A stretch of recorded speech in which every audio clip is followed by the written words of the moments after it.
bit lost. I have a loss of words after hearing that rather absurd speech.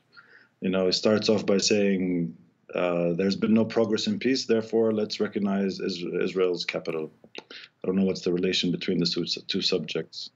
Then he goes on to say Israel's narrative, he basically adopts Israel's full narrative on the situation.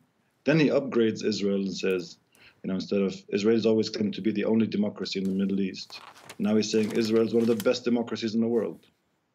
Then he goes back to absurd Trump embassy as a tribute for peace.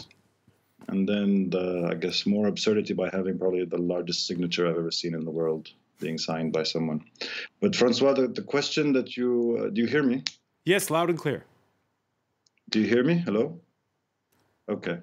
But the question that you raise is the question even I ask myself, what is to happen what is the future of the Palestinians in Jerusalem? And what will the PA do? Mahmoud Abbas should have a statement coming up shortly. I would have hoped that he would have sort of said what he had to say before Trump's words to give us some sense of direction. Is this the end of Oslo? And basically, when will the charade end? The Palestinians in Jerusalem are in a bind more than any other, given that, in a sense, on the ground, they fend for themselves. They are treated as second-class citizens by the Israelis, and they have no representation whatsoever anywhere.